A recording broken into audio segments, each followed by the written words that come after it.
Is it me, or does it feel like Steve Kerr is going to leave the Warriors and become the head coach of the Washington Commanders? Because of the Bob Myers connection? Hell yeah. I don't know about that one. I think I'm sitting on a scoop here. You think so? No, not at all. I think Draymond could play linebacker. That was my favorite tweet. I stole that. Someone tweeted that. Okay. Mhm. I will say this.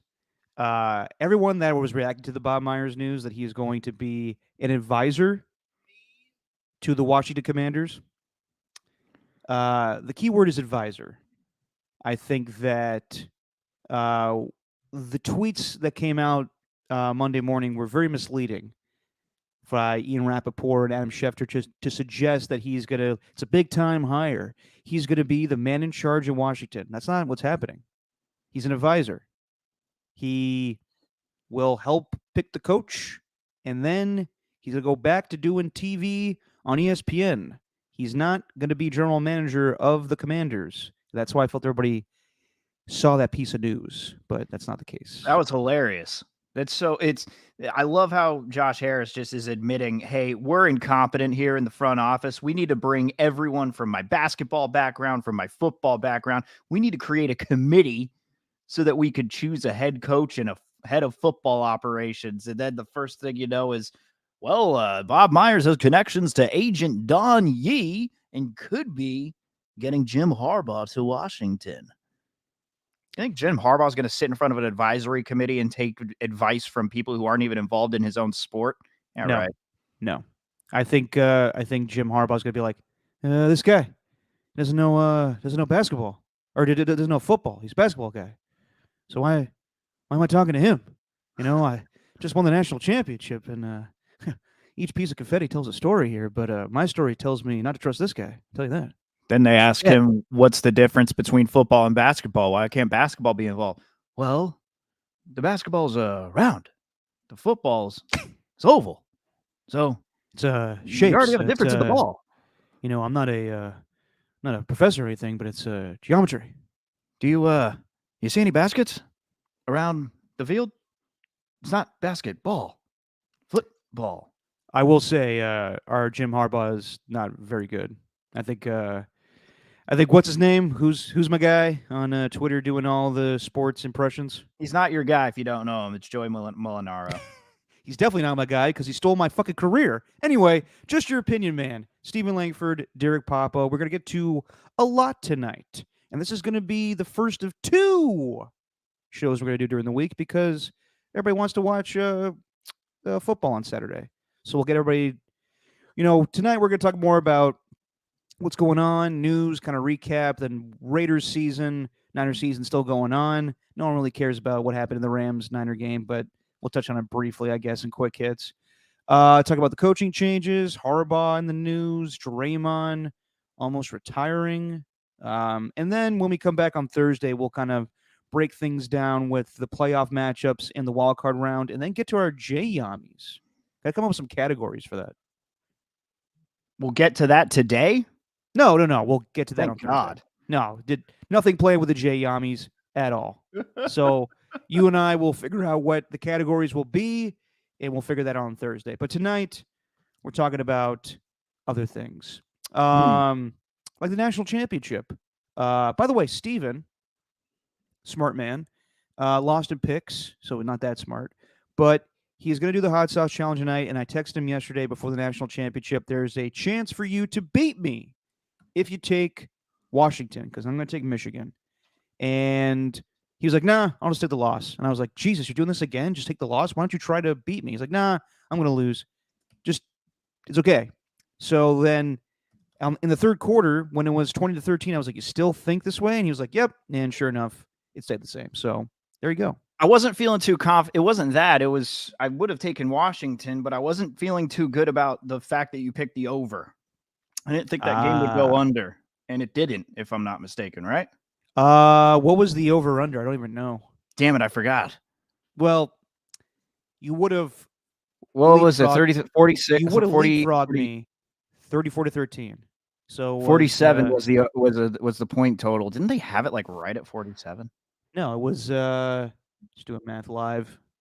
Let's see. 34? Yeah, you're right. 47. Exactly on Well, the I dot. know that. I know I did the math right, but I'm not going to go to you for that. But uh, I didn't know what was the line was. Oh, it was 55 points. So okay, never mind. Never mind then. So the under would have hit. Yeah, all right. But I was worried more about the over under than the actual game. Ah. Well, picking the upset, you would have surpassed me. JC had it at 58.5. So we'll go with JC from Twitter. There you go, JC. Hey, I know JC. He's on Twitter. I've seen him from time to time.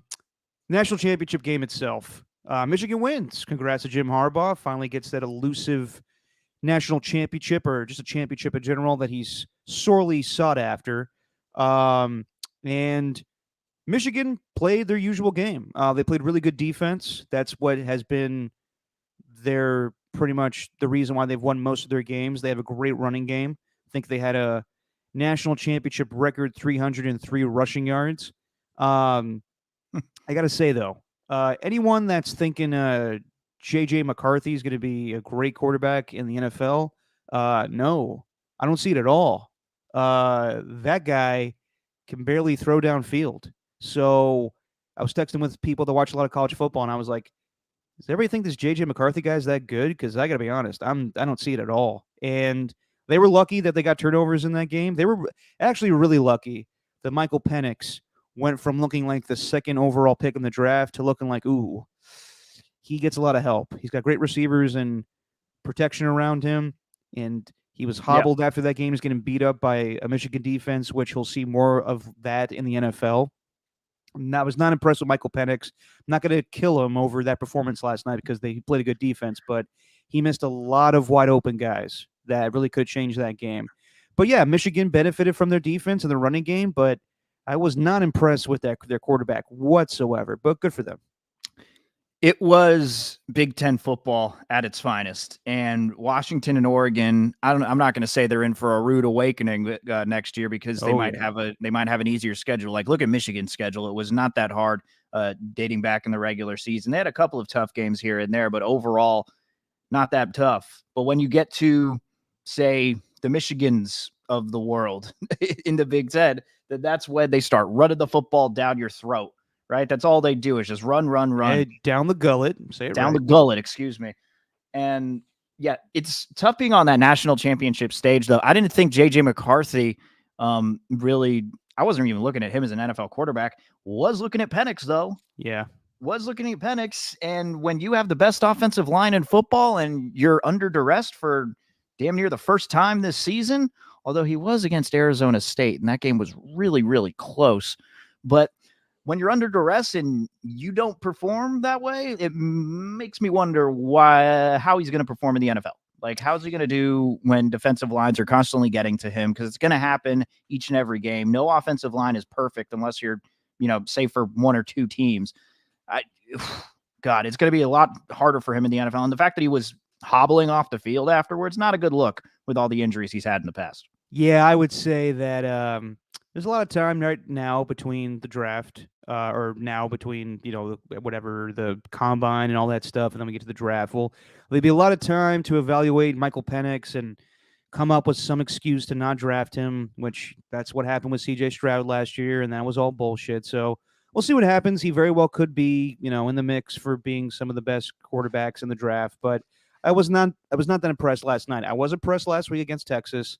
Last night, not so much. But kudos to Michigan. They finally get a national championship for the first time since 1997, undefeated season.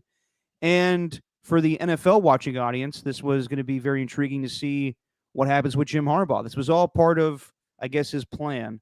Well, not his plan, but, his plan. He wanted to win. So it was part of the storyline, though. He was going to win, get the national championship. Supposedly, he's tired of all the bullshit that went on with Michigan this year, of the NCAA and the Big Ten coming after him for all the suspensions, and there could be one on the horizon, but that's not concrete yet. But supposedly he's ready to move on. He's going to go to the NFL. He didn't admit it last night. He was asked, he was like, can't a man just enjoy the moment? You got to talk about the future. Yeah, I have a future, but we'll find out. And, he enjoyed the confetti. He's going to get a tattoo that says 15-0 to commemorate the season. He is. It was a weird moment on the podium last night where he was like, "Hey, call us champions. That's national champions. Pull it down. Pull it down." I don't know what the hell he was talking about. The banner?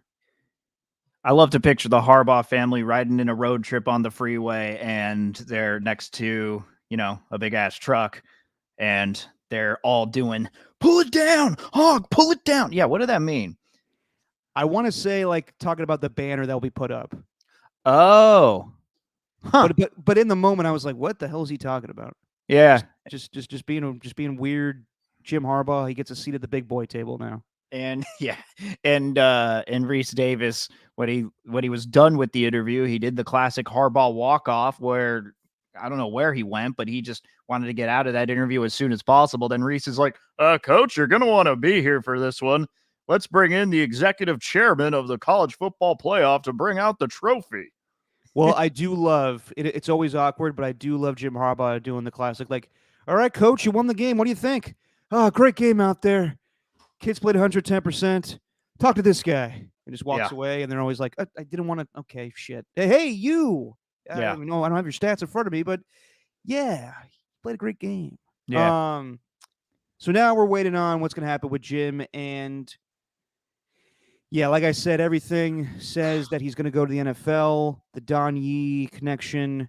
I guess pretty much the latest is he's going to decide between the Chargers and the Raiders. And it seems like Mark Davis is looking for an excuse to not hire Antonio Pierce at this point. And the only excuse he needs is Jim Harbaugh says yes. I think he's waiting on Harbaugh to say, no, I'm taking the Charger job, and that's when Antonio Pierce will be named head coach. But if I'm Michigan, I'm doing everything in my power to keep Jim Harbaugh there. Like, God, for those guys to come back the way they did, not in the game because they had a lead they had a wire-to-wire win, but to come back from getting into that college football playoff the last couple of years, heartbreak in TCU, and those seniors, like when I was listening to that post game with Blake Corum and McCarthy, both of them, like, God, they love Harbaugh. Not to say McCarthy was going to go to the NFL, but Blake Corum could have gone to the NFL, and he wanted to come back because of his teammates and because of the coach. He has turned that program around completely from where they were before 2015. After Lloyd Carr left, they won the national championship in 97. And then after he left, they were just kind of in limbo. They were unranked, I think, for 4 straight seasons out of the top 25. And then Jim Harbaugh comes in and they're automatically a 10-win team. And now they got their Natty championship. How does Michigan not do everything in their power, give him all the money in the world, whatever it is, to try to make him stay? They will. If they don't, then they are doing a disservice to that program because, God, when you think of Michigan, you think of Jim Harbaugh. Like, Jim Harbaugh is Michigan now. Like, that's where he's the face of that team. You got to keep him there. He's like Nick Saban of Bama. Even though Clemson kind of sucked this year, Dabo Swinney for Clemson. Like, he's that type of coach, a legacy coach. I don't know how Michigan lets him walk. I think that they won't let him walk. They'll do everything in their power to keep him around. But I think that Jim Harbaugh has made up his mind, and I think that I guess he's going to lose 20 players next season to the NFL, so that's a big deal. And he's just tired of all the bullshit that went on with Michigan this year. So I totally could be tired of the NCAA and just using him as like, his suspension for the final 3 games. I don't think he was the scapegoat. People were kind of looking at him like, why was Harbaugh getting it? Just because they need to do something, they're going to pin down the head coach and suspend him. Come on. Harbaugh knew it. He knew what was happening. He probably did. But yeah, I think that he always has wanted to compete in the NFL. That's why he took the Niner gig. There was a long time where my dad was talking about it today. Al Davis was grooming him to be the next coach of the Raiders, and he left after a couple seasons to go be head coach of San Diego. And he wants a new challenge. And it's not to say like, I mean, yeah, it'll be tough. Like the Big Ten taking on the Pac-12 now in their own conference. It'll be different. But I think that he set out to what he wanted to do. It was such a long time of not getting a national championship for Michigan that now he wants to compete with his brother, and I totally understand that. The thing that I go back and forth with on Jim Harbaugh is I do not doubt for a second that he is great at motivating a team. But I will say, I don't know exactly what he does as far as a coach. And you can say that for a lot of coaches. But this is me going back to do you want a leader of men or do you want a guy that X's and O's driven? And I think that Jim Harbaugh is a good leader of men. But as far as scheming up an offense, that's not his forte. So at the next level in the NFL, if he's going to go to the Chargers, how does he help Justin Herbert become a better quarterback? I got to be honest. I know a lot of Raider fans are not going to like this. I don't think that the Raiders are an attractive job to Jim Harbaugh right now because he has to the reality is he may screw up a good thing. I think that Patrick Graham, who is interviewing for head coaching positions, but I think the most likely scenario is that Jim Harbaugh goes to the Chargers and Antonio Pierce becomes head coach of the Raiders. And I would say that means that most likely Patrick Graham is going to stay as defensive coordinator. And then Antonio Pierce can make the proper adjustments in the offensive coaching staff. But if Jim Harbaugh comes in, he's going to take over the whole goddamn franchise. He's going to get his coaching staff. He's going to potentially want to get rid of the players that are already there. He wants to have his own GM in place. It'll be the same thing as having John Gruden or Josh McDaniels. So I think that they should move forward with the positive energy that they currently have with the team, build here or there, but have Antonio Pierce be the figure going forward because I think he's earned that. I could see the Bears moving on from Eberflus and signing Harbaugh. Can I interject for a second? Yes. As I am known to do on this podcast. I apologize, Steven. The only reason I would say no to that is because Kevin Warren is the Bears president now. But prior to that, he was Big Ten commissioner, and supposedly Jim Harbaugh and him hate each other. All right, so strike that down. You did more research. You win. Sorry, I come prepared. Yeah, even with the Chargers, though, you still got to deal with the Spanos family. The Spanos family runs everything, and they are known for that. So, God, if I'm Harbaugh, I know the NCAA and all that stuff, but, dude, I'm staying at Michigan. I'm not seeing any job attractive right now. Chargers, okay, but you got a bunch of guys on terrible contracts. You got Justin Herbert, who's just always getting hurt, Justin Herbert, and then wide receivers who can't stay healthy. Their running backs are aging right now. I don't think they're a team that's trending upward. I don't think the Raiders nor the Chargers are that attractive of a destination right now. Because the Raiders, you got to build that team if you're coming in as a head coach. You got to come in with a new quarterback. You got to build the system around him. The system's no longer going to be built around, Josh McDaniels or Josh Davis. Good God, Josh Jacobs, Devontae Adams, probably going to be gone next year. I don't see any of those jobs being that attractive. Shoot, I'd stay at Michigan if I was Harbaugh. I really would. Yeah, I know, but he's got a competitive drive. Yeah, I don't see, but this goes back to the Jim Harbaugh going to the NFL thing. The who's got it better than us stuff, I think falls flat on some professional football players, adults. The rah-rah shit, I think that I don't doubt that he could make that team better, but I also don't know, I don't know, the 49ers got tired of him, and it wasn't just him and Trent Baalke and Jed York going at each other's throats. I'm sure, guys like Patrick Willis, I mean, they all say they love that guy, but I'm sure also they're all like, this is kind of corny. The whole who's got it better than us and the college. He is built for college. The rah-rah stuff works in college. But then again, Pete Carroll made that work with the Seahawks. So it's kind of the same thing. But yeah, I have my own doubts about Jim Harbaugh coming back to the NFL after almost 10 years away in college football. It would be entertaining, no doubt. But I don't know. I think the Chargers just want to prove that they're not cheap and they want to get a big name.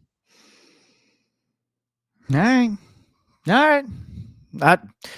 I mean, there's plenty of head coaches out there though that are available. Yes, there are. I don't know. I mean, would they even be? I mean, if he sticks around, would they want someone like Bill Belichick involved in their program? Like, what would they want, or in their franchise, not their program, their franchise? Thank you, Stephen. I would say that I do not think Bill Belichick should go to the Chargers because I don't know. I don't think it fits. I don't think he's an LA guy, and I don't think that's what Justin Herbert needs. I think that if Harbaugh goes to the Chargers, I think that his picks for offensive coordinator, defensive coordinator, this is where he may have to get into a bidding war with Antonio Pierce, but I think that this guy would be more inclined to go with Harbaugh because of his relationship with him. I would say that Jim Harbaugh probably looks at David Shaw as offensive coordinator and Wink Martindale as his defensive coordinator. And I think that would be pretty good hires, especially David Shaw, who would team up with Harbaugh, who they worked together at Stanford. David Shaw could help Justin Herbert, and he coached against him. And then Wink Martindale, who knows John Harbaugh, who coached as the DC for the Ravens and just left the Giants because apparently Brian Daboll and Wink Martindale do not like each other. So I could see that happening. So I think that Harbaugh can make the right coaching hires and improve the team. But then again, that also makes me think, well, what does he do? What's he doing? Like, I watched the game last night, and the fourth down decisions, I was like, he's not making those calls. He wanted to punt there, and somebody brought the team back on the field. He's not calling the offensive plays. What exactly does Harbaugh do? But there's a lot of good coaches in the NFL that do not call the plays and just are kind of dictating what goes with the flow. They decide to go for on fourth down. They throw the challenge flag. Then why do you think the Chargers should get? It does not sound like you think Harbaugh's a very good coach based on what I've told. You've literally just said he's a rah-rah guy and you don't know what he does. Chargers should hire him. Let me be clear. No. I never said that. I said that I think the Chargers are going to hire him. I think Harbaugh is going to go to the Chargers. But do I think it's the right move? No, I do not. I would hire Ben Johnson, or story that came out today, I would hire Mike Vrabel. And I was surprised by this. I thought that Mike Vrabel, this has always been a rumor for a long time, and I thought it was going to go this way because we saw Vrabel with Robert Kraft when they were honoring him earlier this year. He put on the red coat, and they seemed chummy together. And then before the season, I thought that with Ron Carthon coming in and changing the team, I thought that there may be potential for either Vrabel to get fired or want to move on. And I'm not surprised that he's leaving the Titans, but I am very surprised that they are straight up firing him because everything that I've read this season was that Diana Rossini said that he was on good terms with the organization, that they were going to stick around, or he was going to stick around. But just to flat out fire him, I thought was interesting. Because I think he's right now, I think he's the number one candidate over Harbaugh. And yeah, I think he's going to be the most attractive coach out there for any team. And I think Robert Kraft was waiting for this to happen, and then he can make a decision on Belichick. And all the indications are that he's going to tell Belichick, we're moving on. So that could happen in the coming days here. We'll see what happens. He could stay if he relinquishes some of the player control. But I do think it's lining up for Mike Vrabel to go to the Patriots. Yeah, all signs are pointing there. All signs are pointing there. It'd be a mistake on his part, but all signs are pointing there. Well, where do you think he should go? Chargers or something better? Chargers are a good one. Look, Panthers need to build up in the trenches, and you got your quarterback supposedly. Like, yeah, I don't know. I know, but that's something that I think could be an attractive destination. The Falcons, you get one quarterback along with those skill position players. I was very confident in that preseason prediction when I said the Falcons literally are a quarterback away. Desmond Ridder, not that great. He could be okay, and he'd just manage that offense. But the skill position guys that they got, when you combine the Drake London and Bijan and Kyle Pitts and whoever the hell else they had this year, Mac Hollins, and then on that defensive side, Jesse Bates was one of like he was a revelation in Atlanta. If Atlanta were any better, we'd be looking at him as one of the best safeties in the league when he was brought over from Cincinnati. Like, I think the Falcons' job is very appealing, especially compared to the Chargers. I know the Chargers have Herbert, but look at their track record with injuries. They're just always hurt. Yeah. So why would any head coach want to go there? I'd want to go to Atlanta. Plus, Atlanta's pretty sweet. They got a barbershop in their stadium. It's sick. Yeah, but you can't go to Chick-fil-A because it's closed on Sundays. That's a good point. Yeah. But it's closed on Sundays everywhere. What does that matter? Well, what's the whole point of building a fucking Chick-fil-A in that stadium? It's so contradictory. So fucking stupid.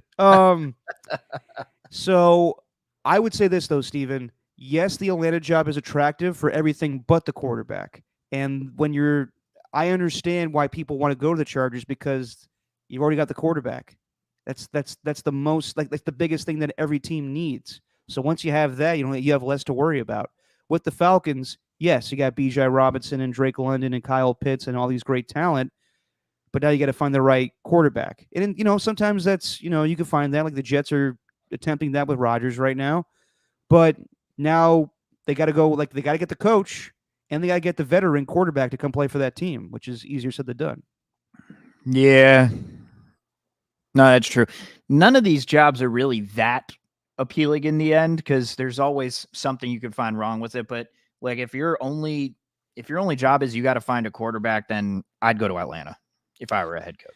Well, that job became open, and it was funny because I was texting you during that game. I saw formations from Atlanta where I was like, damn, I really like Arthur Smith's play calling. And then we got to the end of the game where Arthur Smith called out Dennis Allen, said, "What the fuck you doing? Why would you do that?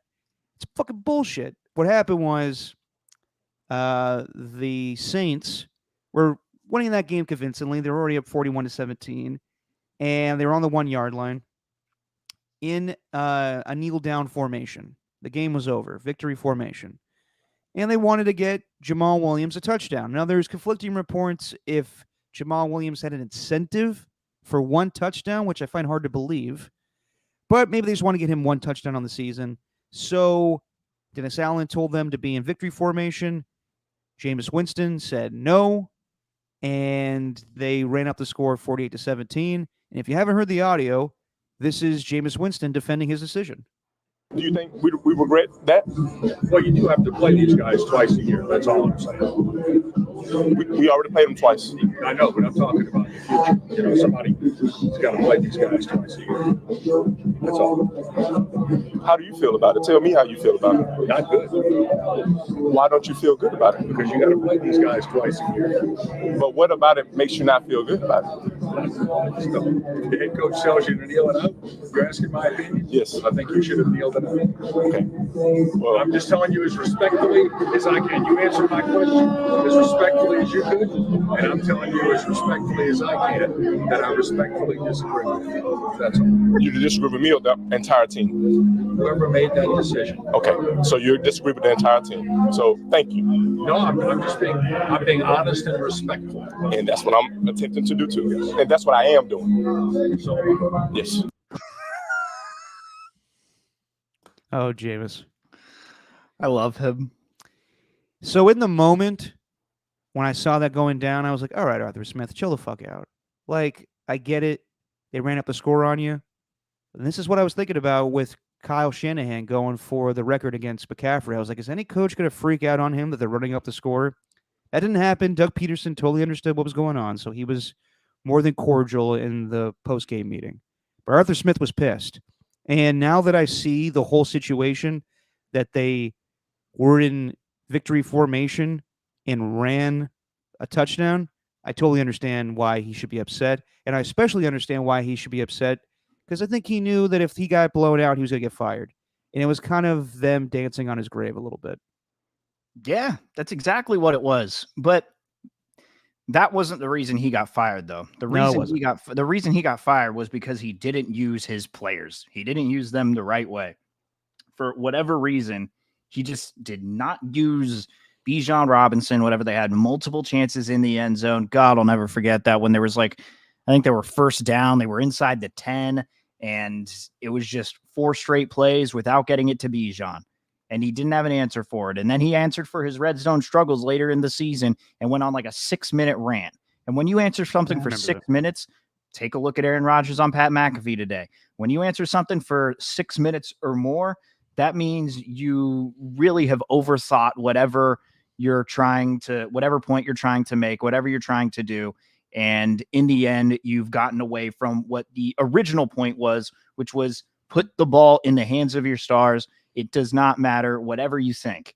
Like, that's what you need to do. And he didn't do that. So everything with Desmond Ridder, benching him 2 separate times this season, just a mess over the past 3 years. And look, that NFC South sucked. It was right there for the taking. Saints were meant to be a lot better than they were. The Buccaneers are kind of a surprise, but the Falcons had the chance and they didn't capitalize on it. So I was surprised a little bit, but when I thought about it, it's like, all right. It's the same thing with Vrabel. Like with Vrabel, now that guy is a motivator. That guy is a player's coach. Yeah. But I also think the Titans just need to move on, hit the refresh button rather, spray some Febreze all over Tennessee and just start fresh. I like that. Yeah, I'm not too surprised. I think I said when we did our season preview that I thought Vrabel might be a guy that gets fired, not because he's doing a bad job or anything. They did go below 500 and win only 6 games this season. But I think it's just because it's the direction of the franchise. Derrick Henry's going to move on. Ryan Tannehill is going to move on. And I think it's pretty clear with my frustration of DeAndre Hopkins going to the Titans that Mike Vrabel just wanted DeAndre Hopkins there because he wanted to be good this season and he wanted to make a move to be like, guys, you can't just tear down my team. I need somebody on this offense. Yeah. They got him DeAndre Hopkins. But I think that he doesn't want to deal with the rebuild. That being said, why is New England attractive to him then? We don't know if that's attractive to him or not. We have no clue. This is all just speculation. We're all just lining it up. It makes sense for him to go to New England. But then again, we heard Gerard Mayo is the guy in waiting for that job. But I guess there's rumors that he pissed off a lot of people in the organization because he thought he already had the job, just kind of strutting around the facility thinking that he already was head coach of the Patriots. And then there's Bill Belichick, who's still waiting to be told you don't have the job. So it's going to be interesting. This is probably the most interesting coach turnover I've seen in an offseason so far. We'll see what happens with Belichick if he gets fired, and that would be incredible considering what he's accomplished there. And then Ron Rivera. We were expecting that. Sad for him. Good thing he didn't get fired on his birthday because that's what his birthday was on Sunday. But cool. Yeah, it was time to move on. Time to move on there. Just watch out for the Titans to turn into the new version of the Texans where they're just getting everyone from the 49ers with Rand Carthon over there. Well, the smart move for Rand Carthon, and he knows the guy, is to get Bobby Slowick. Right.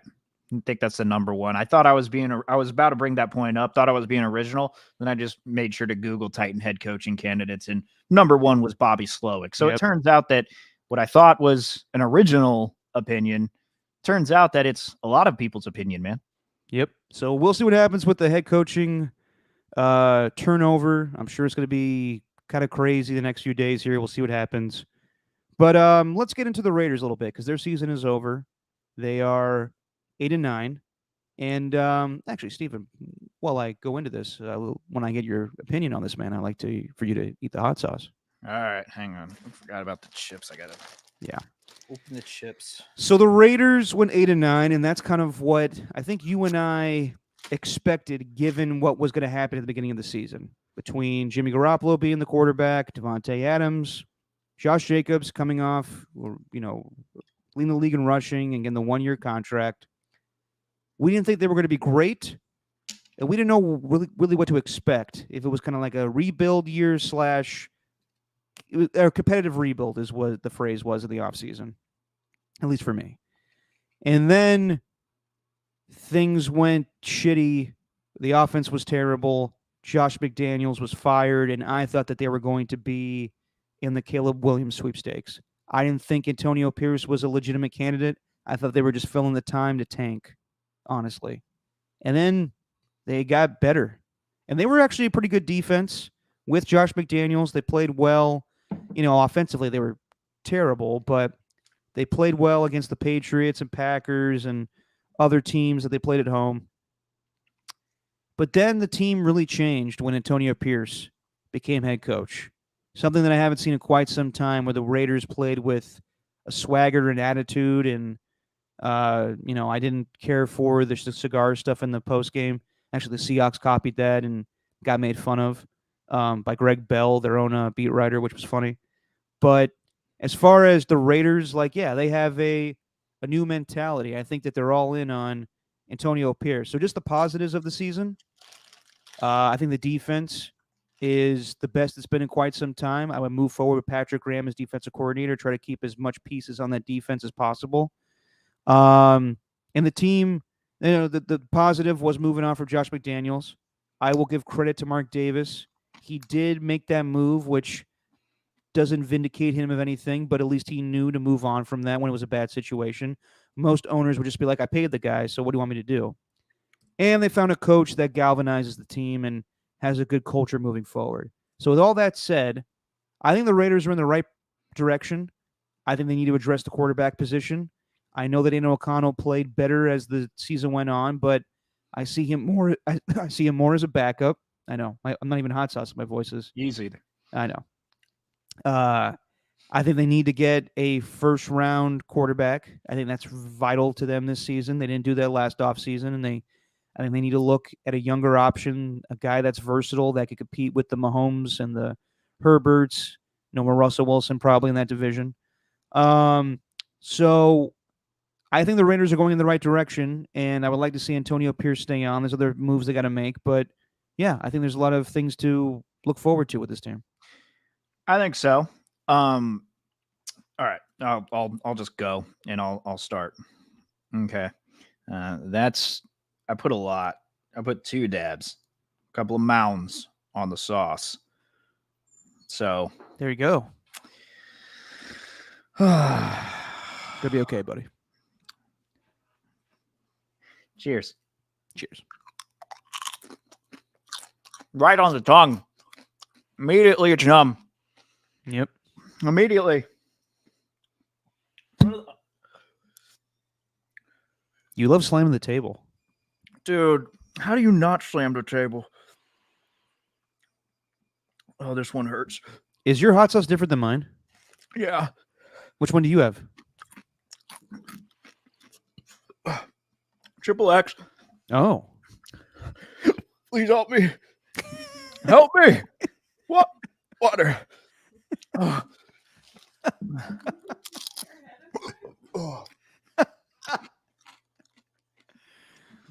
Yeah. Steven's struggling here. Water. The chip really didn't help him out at all. Usually when you have thin chips, it doesn't soak in the sauce as much, so it just feels like you're getting just a whole bunch of sauce on your tongue. Thank you so much for those words of encouragement, Derek. What are you doing? I'm milking it. Jesus Christ. Giving the people what they want. Thank you, Jesse. Oh, Better. no. All right. Yeah, that boiling pot in the background sounds like you right now. Oh, it's a washing machine. Oh, okay. Sorry. No, you're fine. Steven, Raiders. Oh.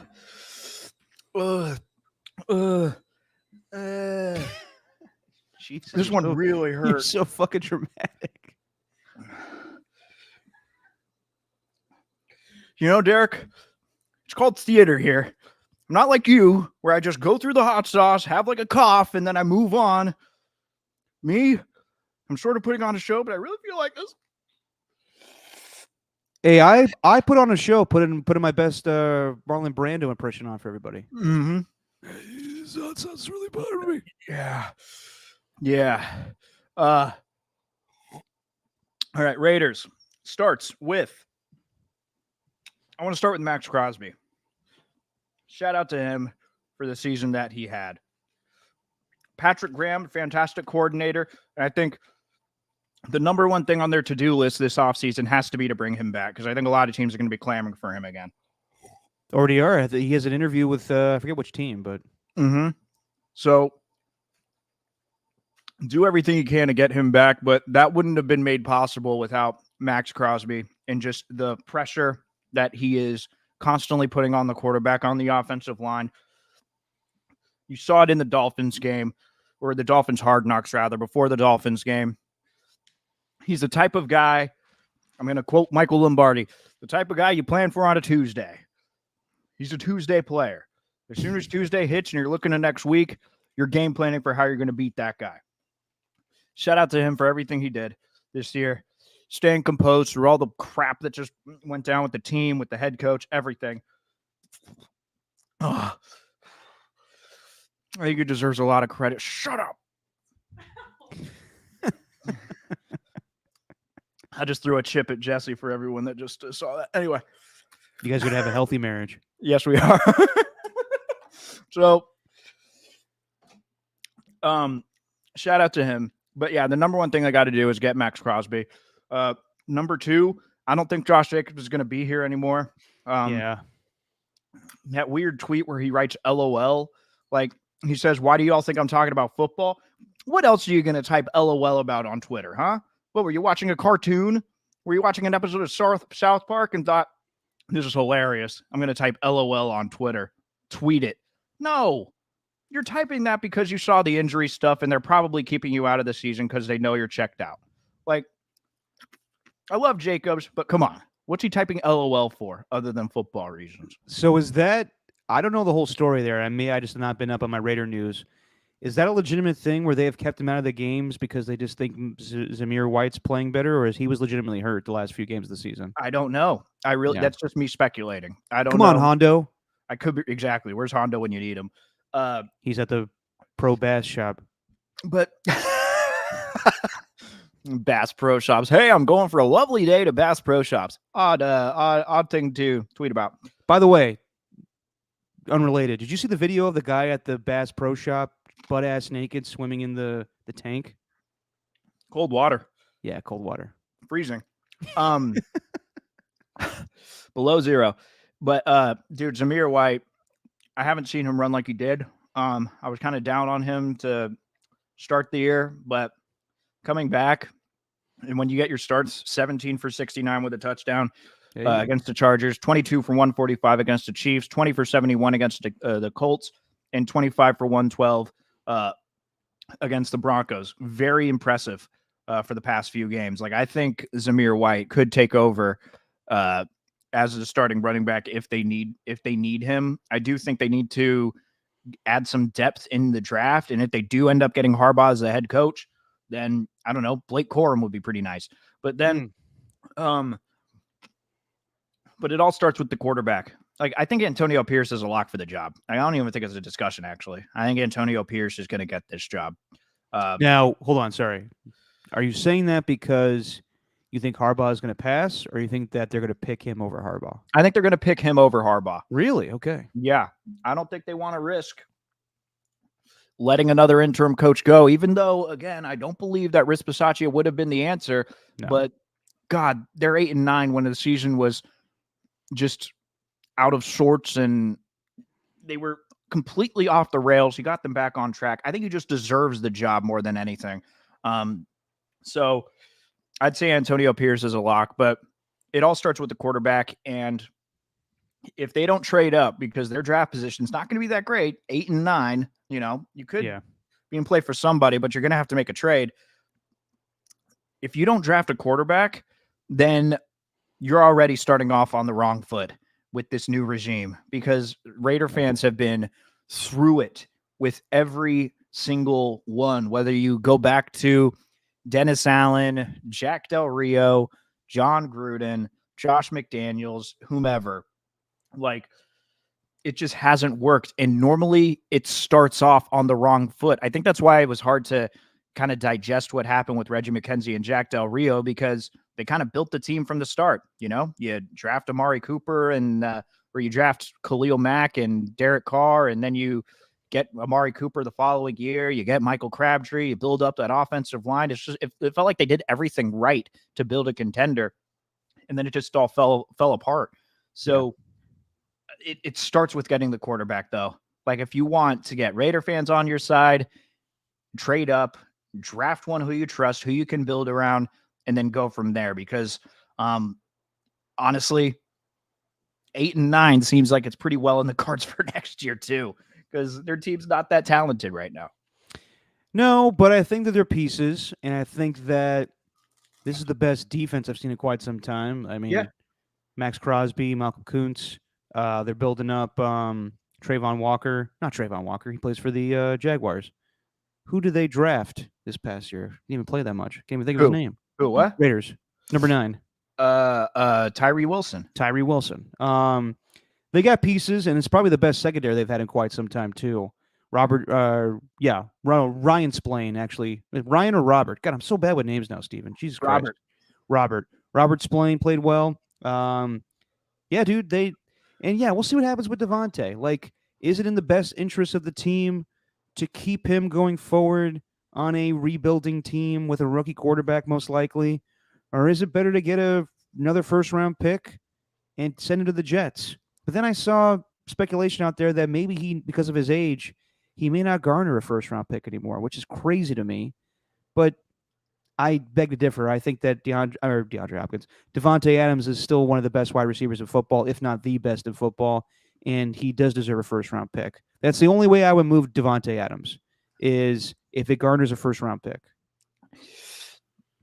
I think he would, but he did have his worst season. He definitely did, but I don't think that's on him. Yes, there were It's not moments completely on him, but he still dropped a lot of third and fourth down passes. It's not completely on him. No, I understand that, but you can't look at the fact that he had his worst season in terms of total yards since 2017, and I think he was hurt that year. So technically you can use 2016 as that time. He had 9 drops this year, and his yards after the catch, the worst he's also had since 2016, which was his 3rd year in the league. So these are all-time low numbers, and the value, even though he's fantastic, I'm not trying to take away from his skill, from his route running, from his ability to do all of that. But I think, honestly, we need to bring someone on, maybe more of an expert who understands like the inner workings. But I wonder how much people or teams rather, are willing to give up based on who he is in terms of talent and just his pedigree and all that, or whether they truly look at the stats from the year before and think, I don't know about this guy. So I wonder. Yeah, I don't do enough for you with my knowledge, huh? Look at Spotrac every day. You look at Spotrac every day? No, I don't.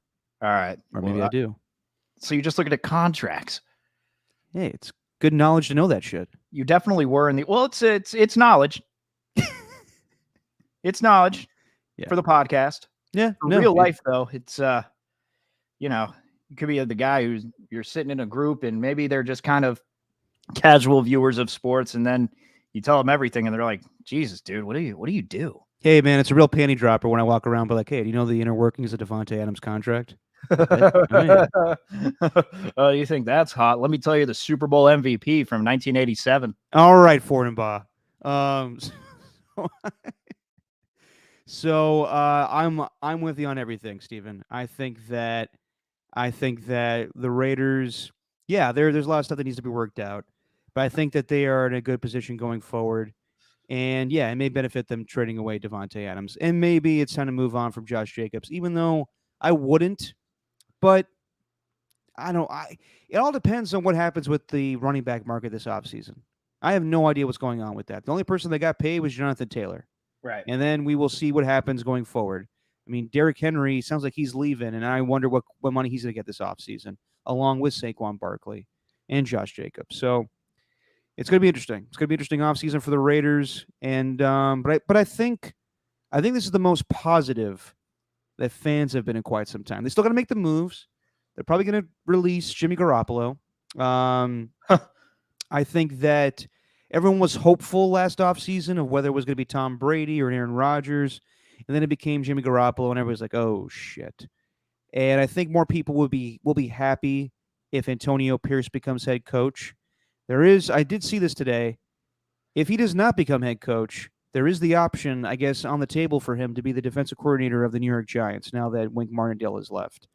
But I don't know, like, is Antonio Pierce a defensive coordinator? That's funny to say that, like he would be more of a head coach than a defensive coordinator, but I don't know. What I do know is that he has a locker room, and that's very important. And at least you can make the argument if you hire him full time, that the players will be happy and Devontae Adams will be happy. But is it enough to keep him, thoroughly invested in this team going forward when it's going to be a rebuild situation most likely? These are all questions that they got to figure out on their own. Like, I don't have the answer. I don't have nobody the does right answer. No one has the answer for it. But what I can tell you is it's true. I think Raider fans are looking at the team in a more positive direction. I think Jimmy Garoppolo getting booed as soon as he hit the field last game. I think it just it was kind of like the last. It was like a remind. I don't know if we use a relationship analogy like we always do in sports. It's like, the ex-girlfriend, you live with her for a little bit and then, you break up and she leaves, but she leaves like something of hers behind that she's not going to pick up. And it's just there in your apartment. And then you just look at it, then you're just made sad by it. I think Jimmy Garoppolo was like that, just like the last remaining piece of that Josh McDaniels, Dave Ziegler regime, because they brought him over specifically for McDaniels. Like, you know what I mean? It was like that. Yeah, I don't think anybody wanted any moment of him like that. When I saw that Aiden O'Connell got hurt and it's time for Jimmy to play, I was like, ooh, Mark Davis does not want that because he does not want to be on the hook for the money. And no one wants to be reminded of Jimmy Garoppolo was supposed to be Josh McDaniels' guy. So thank God that was short-lived in that game. And, overall, the Raiders played, they finished the season on a good note. Like, when's the last time you could say that? They finished the season on a positive, winning the last game of the year against the, revenge game for Jared Stidham. They finished winning, I think, their last 3 division games, the last 4, I think. So that's extremely impressive, and they're got the right direction. So I think the future is bright for the Raiders. It may not be turned around right away next season. They may need, it still may take some time. I don't think they're going to be a playoff team next year, but who knows? Who knows what goes on? Moves are made in the offseason. We're like, holy shit, this team has been catapulted to the top. But I don't know. I would say that things are looking the right way. Yep. Just get a quarterback. Like, that's the other thing with the quarterback. Even if, he may not be the most talented in the draft, get someone who could fit with that locker room. Yep. Because you hear it with athletes all the time. And I don't, it might be coming off as corny or cliche, whatever you want to call it. But when some guys tell you don't underestimate a team that plays together, plays unselfish. Yeah. Like, that's square one, really. Yep. Like, that's what the Raiders did since Antonio Pierce took over. There was no individual agendas. No one worried about their future. Devontae Adams not worried about the quarterback who he's going to throw to. Like, they were a team, truly a team. Yeah. That's what makes, I don't know, like the 49ers, for example. That's what makes them so dangerous in the NFC. Like, it's a very unselfish football team, and that's probably the scariest part about them, besides the fact that they have, maybe 1, 2, potentially 3 guys who are future Hall of Famers. So, yeah, there's a lot to like about that team, but the unselfish nature of the way they play, it makes them so dangerous, and I think that's what the Raiders need next year. Now, I don't know what the future holds for. I feel confident about Antonio Pierce. I don't know about Champ Kelly as general manager because it looks like the Raiders have, they could be retaining him as general manager, but they did interview some pretty big names. Adam Peters, if you know, has been a long time assistant general manager to John Lynch with the Niners, and I think probably the top candidate this offseason for a general manager position. So if the Raiders got him, that would be a very big move. Also, what's his name? Ed Dodds, who was the assistant general manager with the Colts.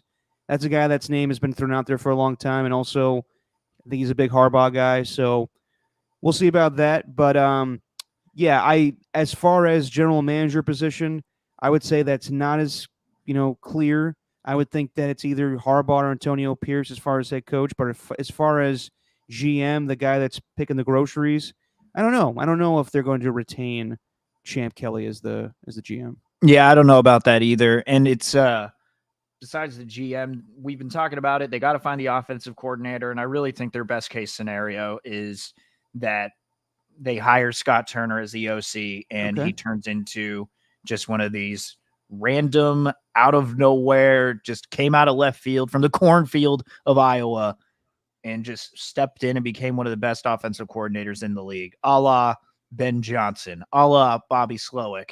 It's just like these guys, they don't just come out of nowhere. They're built within the organizations. Yeah. And, well, not the Texans necessarily for Slowick, but he was built within the 49ers organization. Scott Turner has, been an offensive coordinator before, passing game coordinator now.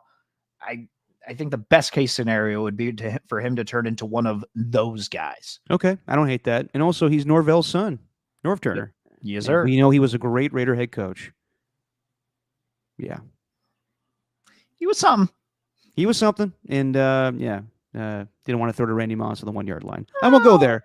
All right. So we'll keep track of everything that goes on this Raider off season. Just getting started. Love the fuckery.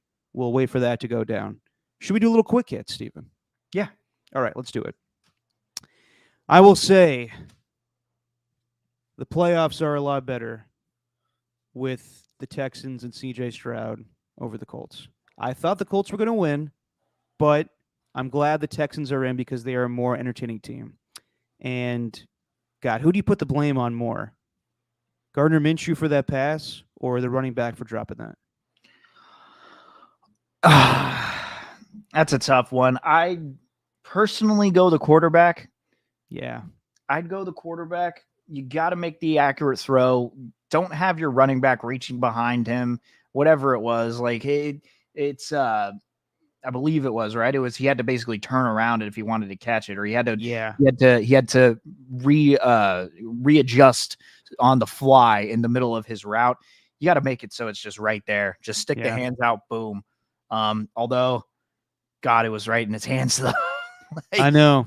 Like he had every right to feel the way that he felt, but I think the quarterback's got to make a better throw. Yeah, it's equal parts. I mean, I think his name is Goodson, the running back for the Colts. Yeah. He definitely could have caught that, but it was not the best ball. You can also make the argument that Shane Steichen got too cute and could have just ran the ball on 4th and 1 with Jonathan Taylor. But that was a good play call. Just may have been better if it was a better pass, but also like a running back that usually catches passes. I don't think that guy's played that much this season. So I don't know. All I know is that's a terrible way to lose a game. That sucks. But that's the way it goes. And yeah, the Texans, they deserve to be a playoff team as opposed to the Colts. Like the Colts, great season by Shane Steichen, his first year as head coach of the Colts. Lost their quarterback. Gardner Minshew filled in. They played great. It was kind of like last year where I thought the Giants were not a great team, but Brian Daboll made them a great team. And I thought that was the case with the Colts this year where basically the coach made that team better off of his play calling. So I think the Colts are going to be a good team going forward, and I think the Texans are going to be a great team going forward for D'Amico Ryans to get to the playoffs in his first season, to change the course of that franchise from where they were, where Nick Caserio was like a joke every year, hiring Lovie Smith, and then, God, I forget, who was the coach before Lovie Smith that was just there for one season? Oh, Culley, David Culley. Oh, David Culley. I forgot about David Culley. And those guys were one and done and kind of scapegoats. And then D'Amico Ryans, I mean, he, coach of the year candidate, right up there with Kevin Stefanski, Shane Steichen, or Dan Campbell. But yeah, dude, I think the Texans will be entertaining. They won a division. We'll get to what happened with the Jaguars. But yeah, I like the Texans are in over the Colts. How do you feel about the Steelers making the playoffs?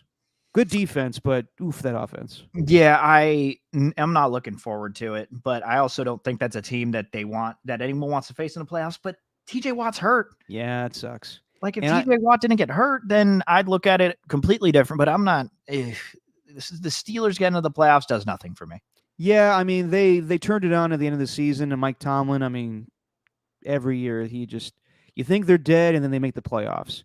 And he's going Mason Rudolph over Kenny Pickett. I wonder if Kenny Pickett will be healthy and active for the game. But Yeah, I mean, they kind of snuck in. This is kind of what happens when you have 7 teams making the postseason now. They won 10 games, so nothing to sneeze at, but offensively, I mean, shit, they lost games to the Cardinals at home, they lost to the Patriots at home. Their defense has been championship caliber in my opinion, but without TJ Watt, who could be your defensive player of the year, I think that it's going to be hard for them, especially going up to Buffalo. Yeah. But I also I don't think any of the 7th teams or the teams that could have landed 7th in that playoff, like I don't think any of them really have that much appeal in this postseason. Like what you were going to choose between, I mean, maybe the Colts, but what the Colts, the Jaguars, the Raiders, the Broncos, those are the teams that were right up there. Like I don't know if the Bengals is another one, but the Bengals with Jake Browning, I don't know, man. I don't know. They're probably the best team to not make the playoffs. Think about that. The Bengals were 4th in their own division. So next with 2 other teams making the playoffs. So it was Ravens in the playoffs, Browns in, Steelers in, Bengals 4th. That team with Joe Burrow is going to have a 4th place schedule next season. Damn. Yeah. That's good for them in a way. Good for them, but think about that. They're 9-8. Their 4th place schedule. Raiders 2nd. They're like that's another thing too we got to think about with the Raiders. They're gonna have hard competition next season, finishing 2nd at 8-9. Yeah.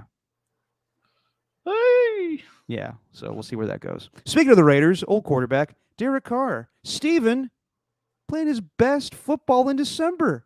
Wow. How about that? Yeah. See, and you hated him. Hated him. You hated him. I couldn't stand the fact that we were making him out to be some MVP savior of the Raiders when really it was time for them to ship him off. And I did think that he was going to look like an MVP the first couple of months of the season, then he was going to fall off in December. He was a total opposite, But that's why they are not in the postseason because he decided to save his best football for December and his worst football for the first 3 months of the year. So it was a total reversal of what he usually did in the past with the Raiders. Yeah. But it wasn't enough for the end. Mm-hmm. Speaking of the NFC South, Bucks are in. They won because they shut out the Panthers 9-0. It's back-to-back weeks. I mean, shit, you want to fire Frank Reich and throw drinks on fans. You want back-to-back weeks being shut out, David Tepper. So chill out. It's embarrassing. I'm not looking forward to the Bucks, to be completely honest. I will say, God, my voice is cracking all over the place tonight. The Eagles are just like not even try for that last game when you could have still won the division. I know that the Cowboys kicked the shit out of the Commanders, but for the Eagles just to not even show up, to not even care. Like I understand that Jalen Hurts popped his finger and we all thought that A.J. Brown tore his ACL, but it sounds like he's going to be fine. But the effort, like I saw earlier this week where A.J. Brown's like, no, man, like it's on us. Like Nick Sirianni's doing the best that he can. And I think Nick Sirianni gets a lot of shit, and rightfully so. He's demonstrative on the sideline. And, you know, I don't think that he does a lot on that team. He could be calling the plays, but he's not doing that. Just for them to go into the playoffs the way that they are, I don't think the Bucks are going to beat them, but just the way that team was to be 10-1 to now 11-6, what a fucking free fall. Yeah, if there was a football team I'd like to be a fly on the wall on, it would have been for the Eagles this year, just because like we all looked at them as that the blue collar hard nosed team, you know, the Philadelphia Eagles, hardcore Philly fans and all that. But then it turns out, and based on what Javon Hargrave said on Eric Armstead's podcast, Saw that. Where he compared the 49ers and Eagles practices and said the 49ers go a lot harder and basically said the Eagles are relaxed compared to that. And last year, maybe it was based on talent alone. Maybe some of it was luck as well. But I think it was after which game? I want to say it was the Cowboys game. Or was it? It wasn't after the Niners. I think it was after the Cowboys game where after they lost and Hurts basically said, like, we need everyone to commit. and he called out his team. Mhm. And from there, you knew something was wrong. I don't know what it was, Yeah. but when he's calling out, when the dude speaks in sound bites, which is what Jalen Hurts does, he's a walking sound bite with everything that he says to the media. Yeah. Like that sound bite late in the season when you're saying that all these guys got to come together. We got to come together as one. We need everyone to buy in. That's not a good look. So you kind of knew from that point something is seriously off with this team. And then they went on to lose to Seattle and then barely beat the Giants and the Cardinals. Then they lose to the Giants. I mean, it just a dumpster fire to close the year. Yeah, I mean, I still think they. We'll get our picks later in the week, but I'm kind of leading the Eagles' way against the Bucks, but not confident after that. And yeah, Ernie 2 says it's the curse of Dom. Yeah, they have looked like shit since. I mean, it maybe just the curse of the Niners, just beating the fuck out of them, and now teams know how to expose them. Yeah. The Niners put the blueprint out there. As they said, I think we put the blueprint on Jalen Hurts and how to stop him. Although I think everyone kind of had the blueprint out on Jalen Hurts. Jalen Hurts wasn't playing very well up until that Niners game. I mean, honestly, it was really the Buffalo game where they should have lost to the Eagles, where I was like, okay, I stupidly took the Eagles against the Niners, but I knew after the way that the Bills played them, I was like, they found something here, and teams are going to copy this. So just didn't work that day. As far as the NFC East, Cowboys win the division. They're number 2, but I don't feel really confident about them. I mean, like we said, in the NFC, it's the Niners. And I know this is going to be kind of a stupid thing to say, but I'll say it. Oh. Do you think, because a lot of people are saying that the Rams are the only team that kind of spook them when it comes to the NFC and the Niners. And the Niners had everything locked up. I was rooting for the Rams to win that game, despite Carson Wentz doing his best Tebow impression. I don't know what the hell that was about. But they won the game. And thank God they did, because we get this fantastic matchup between the Rams and the Lions. That's going to be fantastic. As I said twice, you got Stafford against Jared Goff. But is there a part of you that wonders, should the Niners have been so... I mean, Sam Darnold, you're not going to play your starters. Sam Darnold played fine, but he fumbled in the end of the game. They kind of leave the door open there for the Rams to potentially see them again. And then, as Kyle Shanahan told Tom Tolbert, in the playoffs, the teams that you don't want to see are the ones with the quarterbacks. And I think he's talking about Matthew Stafford. So what are you saying? If the 49ers would have won that game, then that would have decreased their chances of potentially playing the Rams again in the postseason? Yes, because then it would be a 2-7 matchup, and I think that I like the Cowboys' chances against the Rams as opposed to the Lions beating the Rams. I don't think that's stupid to say. I think that's a very fair point, but would you want to do that at the expense of hurting your players? Absolutely. So that just because you're scared that you could play the Rams later on. Look, the 49ers shouldn't be scared of anybody. The only thing they should be scared of, really, is if they're in a close game and it comes down to Jake Moody. Said it at the start of the season after he missed a couple of field goals, and I'll say it again. Like, the only thing that's I'd be terrified if the game rests with Jake Moody, because look, I don't care who you are. Even Brock Purdy showed it on Christmas Day against the Ravens. He admitted that the moment got a little big for him. Like everything around the fact that this is Christmas Day, they're in the national spotlight, the only game being played, and they're playing against the Ravens, the big bad Baltimore Ravens. He admitted that it got to him a little bit. If the game comes down to Moody, where he needs to make a kick, I'd be very nervous for that. Yeah, I'd be very nervous. That's the only thing that would be my concern. But in saying that, if your only concern is the kicker may or may not miss a field goal, then that's about as good a problem you can have in the postseason. It's not, we're missing this player due to injury. How are we going to handle this team without Debo? Like, you're not wondering any of those questions that they had in those 3-game losing streak. So, look, man, I don't think they need to be scared of anybody.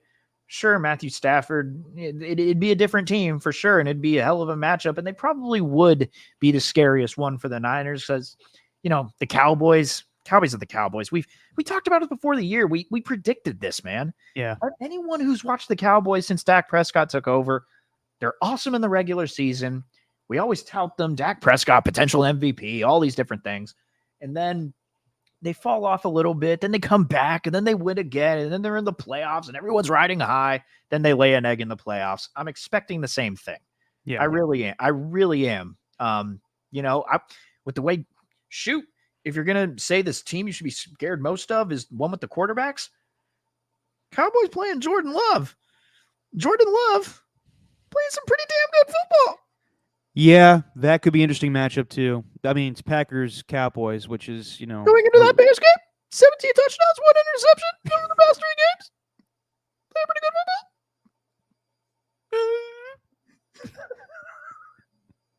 I think that the Packers are playing really good football right now.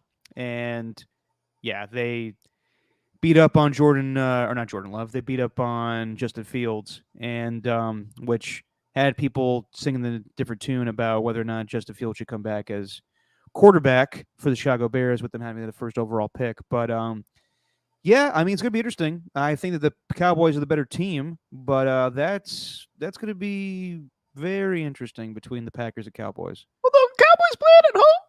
Cowboys playing at home. I'm sorry. One of the undefeated teams playing it this year. Got a nice home cooking. Yeah, so you can have a good hit. Yeah. Move on to the divisional round and maybe the conference, maybe the championship. Yeah. I do think the Cowboys are in the best position they've been in quite some time to finally get to the NFC Championship game, being the 2 seed in the way that the NFC is. But yeah, I'm not buying the Cowboys. And yeah, Packers, they're a young team. Yeah, we'll pick our games next podcast, but I think that they're just happy to be here. I don't know if they're not just happy to be here, but that's an interesting storyline too. These storylines for all these games.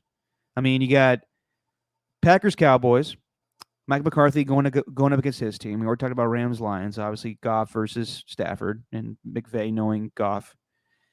Tyreek Hill going back to Arrowhead for that game on Peacock. I mean, they put Patrick Mahomes on Peacock. Everyone's going to be pissed off. I can see it already Saturday night.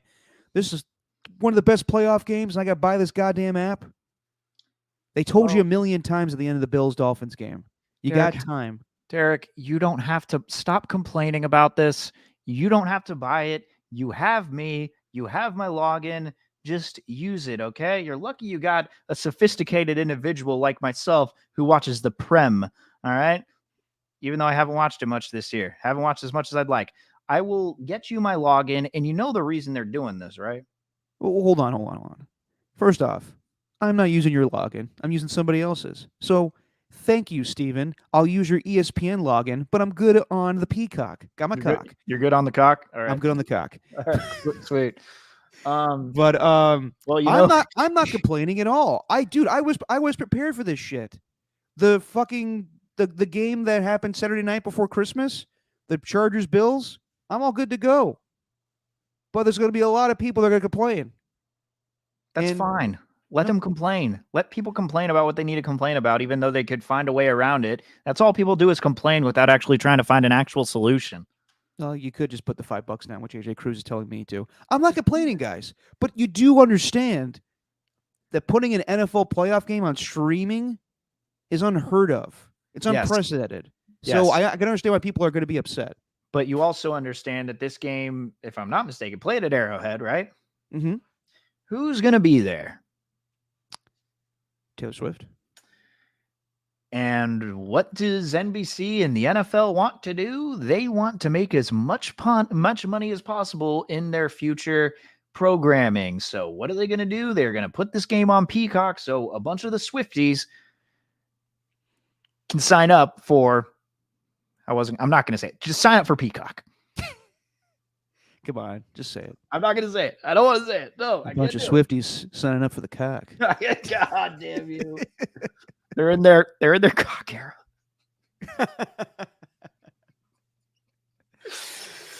But no, so you got that. You got well, the other one that not a lot of people aren't talking about is Deshaun Watson going to sit awkwardly on the bench in Houston while the Browns play? I didn't even think about that. No one's talking about that because thank God we don't have to deal with his ass. But that's a storyline. That's something. Yeah. Well, no, I mean, I hope he's on the sideline. I hope he is. It'd be such a bad look. Sometimes injured players don't travel with the team. It'd be a bad look if he doesn't, I think. Yeah, I mean, it depends. I don't know what the protocol is for injured players. But, God, that would be telling if they have the shot of Deshaun Watson, and I'm sure the Texans fans will let him hear it, as they should. But, As yeah. he's watching a 39-year-old Joe Flacco take his job. God, I'm hoping that he's the backup for them next year and he makes things incredibly awkward in training camp. I think Flacco's been the best story of the year. Like, if you're taking every storyline and you look back at the regular season, him coming back off the couch and just winning a bunch of games in December and on their way to the playoffs and just slinging the rock. Come on, man. That's a great story. That's awesome. Did you see the video, though? Dante Whitner brought this up, and I saw it too, but I didn't think too much of it. Did you see the video where Joe Flacco is touching Quinn Williams on his head, and it looks like Quinn Williams is upset with him, like, "Hey, get the fuck off me." Yeah. Yeah. Do you think that was like legitimately like, "Hey, don't touch my head," or like he was like playfully like, "Hey, young buck, I'm touching your head"? No, Quinn Williams is like Adrian Beltre. Don't touch my head. Okay, all right. You remember that with Adrian Beltre, I right? don't actually. Potential Hall of Famer. Just look up the video, look up the compilations. Players trying to touch Adrian Beltre's head. He did not like that.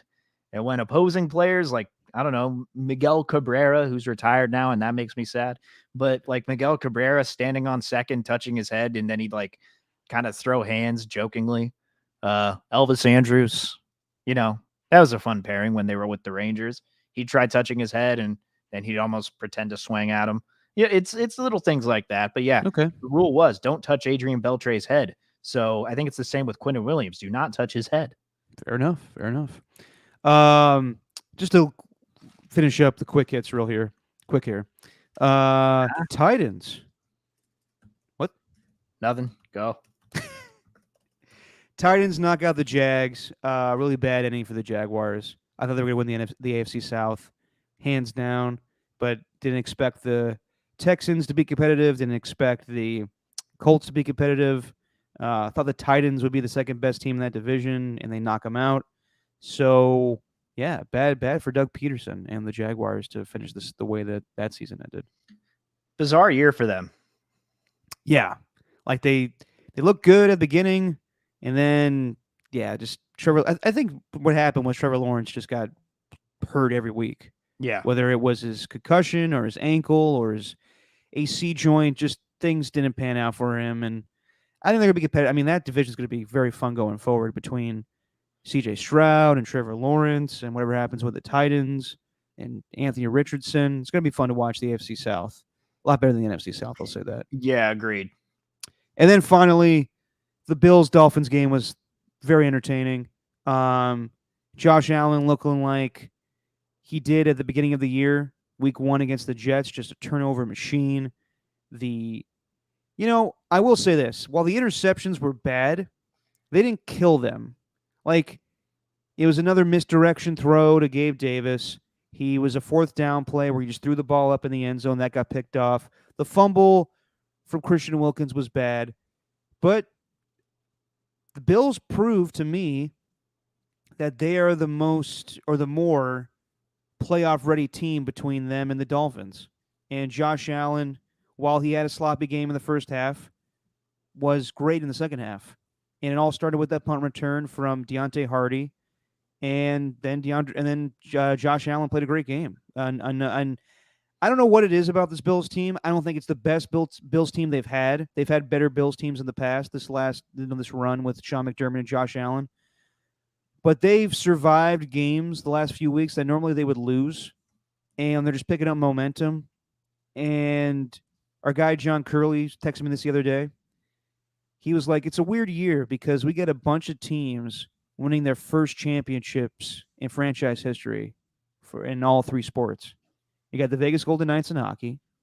You got the Texas Rangers in baseball. And then you got the Denver Nuggets in basketball. Could the Buffalo Bills be that team this year? I don't know, because they'll have to deal with the Ravens and the 49ers and all the other teams in the AFC and NFC. But there's something going on with the Bills right now that I haven't seen in the past for them. Well, I can tell you one thing that happened. Well, I mean, let's look at their schedule. They had their bye week after November 26th when they lost in that overtime game against Philadelphia. Mm-hmm. And you remember what happened in that bye week? The Sean McDermott story? Yeah, the Sean McDermott allegations from using, what was he using? He was using 9/11 to motivate his team in 2019. Yeah, as all Or coaches do. some bizarre, just one of the weirdest stories I've ever read. And one of the weirdest quotes, if anyone's seen it. I'm not going to read it on here, but you can feel free to go ahead. Yeah. And since then, they are undefeated. So that's something. So do you think that galvanized the team of everybody coming after Sean McDermott? Coming after our head coach, we're Yeah. going to win for him. We're gonna win one for the Gipper. I will say, those comments that he made were back in 2019.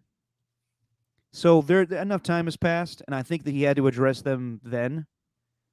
But I mean, yeah, it's not a good look. I mean, I'll just say, like, what was it about? Like, he was talking about how Al Qaeda was together, and that's Yes. what built.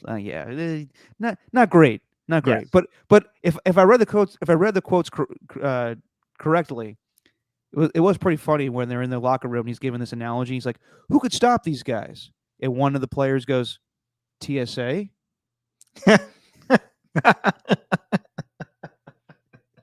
Which player was that? I don't know. They didn't say, but yeah, I can't wait for that in the Americas game. Like every year they do the documentary on the Super Bowl team. It's like, who's ever narrating that? Just like some Buffalo actor is just like, and the team came together when Sean McDermott had his allegations of using a 9/11 analogy, and it made them better. Hopefully they got better riders on that Americans game. Jesus. That's all I can think of the top of the dome. Mm. All right. Before we get out of here, we will go through all the playoff matchups next time. But let's talk about Draymond Green real quick before we get out of here, because that's been a big topic of conversation in the Bay Area the last few days. So, as we said last podcast, a 4-point win over the Detroit Pistons was not going to solve all of the Warriors' issues. And Chris Paul broke his hand. So, kind of a couple of hours after we were done on Saturday, it was announced that Draymond's going to be reinstated. And he missed 12 games total. And he's coming back to the team. He was there Sunday night when the Warriors got shit-stomped by the Raptors. Good showing by Pascal Siakam. We'll see if he even wants to be traded to the Warriors at this point.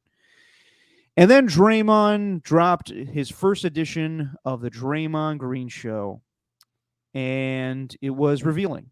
He went in depth about what was going on with him and how his family was affected by his suspension, or just all of his antics, really. And he talked about how him and Steve Kerr were talking. They cried together. Steve Kerr basically told him the same thing that he told Klay Thompson: enjoy the now, don't ruin the ending. And Draymond, and the most revealing thing of the podcast was said that Adam Silver had to talk him out of retirement, which is surprising considering he just signed a 4-year deal. And then Draymond said he's going to be a new man. He's going to be conscious of his behavior going forward, something we've heard in the past. Spoke to reporters today. There was more of a back and forth with, the media. And Ann Killian asked him if he thought that he ruined Steph Curry's prime, and I don't agree with that statement at all. But he knew that he's hurting. He knew that he was hurting the team. So, and Draymond said that he has to change, but also, I think the line was he can't change the spots on a leopard or whatever he said. So he's still going to be himself, but he can't slap the shit out of guys or stomp on people's chests. And basically, this is all stemming from the Jordan Poole thing that never got rectified, and it finally a punishment came through that needed to be had a long time ago. So my whole opinion of the whole thing, Draymond sounds like he's going to change, but I've heard it before. Talk is cheap. Let's just see it on the court. I didn't need a 50-minute podcast. I didn't need an entire explanation of what happened, of what the process that he went through. Was it terrible that his family received death threats? Yeah. Absolutely. But in saying all of that, it just made it so that from where he was trying to make it so we were trying to understand from his point of view, like what happened. And I couldn't help it. I was looking at the comments. I just had to see what people were saying. And I thought for one of them was interesting because there's one guy who was accepting of whatever he was saying. Good for you, Draymond, like all this sort of stuff. And then someone else responded saying like, this is stupid. Why don't you just apologize and move on? And then someone else responded saying, well, he's trying to. What more do you want from him? Look, anyone can be, there's no one right answer for what you need from Draymond after something like that. Some people might need a 50-minute podcast. I don't know. Some people might just need an apology for him to move on.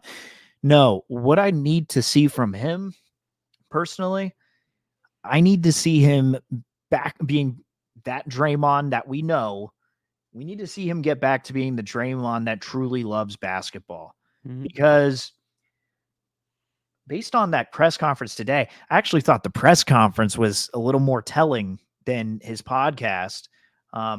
He told Adam Silver that he's going to retire and all that sort of stuff. But in the heat of the moment, with your emotions riding high, I actually believe that he did say that. I don't think he'd lie about something that he said to the commissioner, because then the commissioner would be like, the hell are you doing? Why? No, you didn't.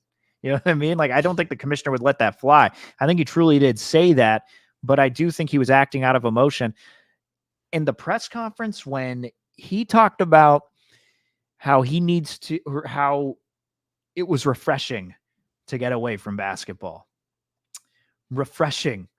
We're not even at the halfway point of the season, and this dude already needed a total break from the game because, and citing very good reasons, to hang out with his family, to do all those different things. But that, to me, those comments struck me as a player who doesn't really have basketball in mind and kind of has other things that he wants to accomplish in life. And unfortunately for athletes and the like, I mean, this is just based on what other players have said, but they need to be obsessed with this stuff. Because if you're not 100% fully bought in, then other things can get in the way. And the fact that he needed a full break, like a 10-day refresher before he even touched a basketball, just so he could focus on other things, like, that made me question, like, what did you want to do? Like, what did you just wanted to get away from the game of basketball? Did you want to get away from the world? Or was it basketball? I don't know.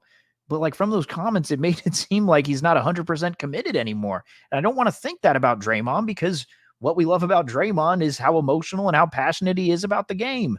So all I need to see is him back to being the Draymond that we know from the 2022 championships, from those dynastic years. He's not going to be the same player. Can't expect that. But as long as I see him fully bought in on the court, then I won't even care about this press conference. I won't care about this podcast as long as they win.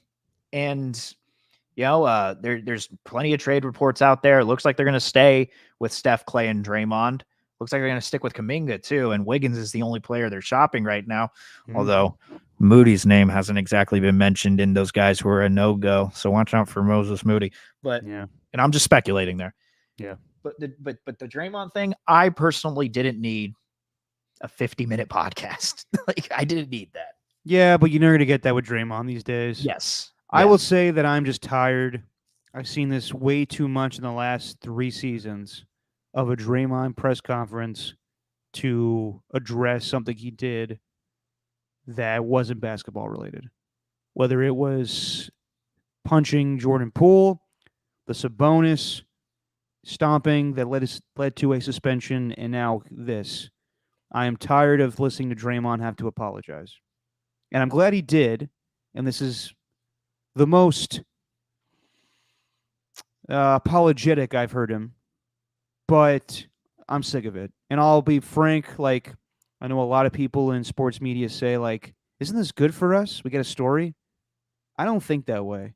I'm tired of that shit. I hate drama. I'm not a fan of it whatsoever. If it were up to me in sports media, we would just talk about the games and not all the bullshit that happens. But that's just not what people are into.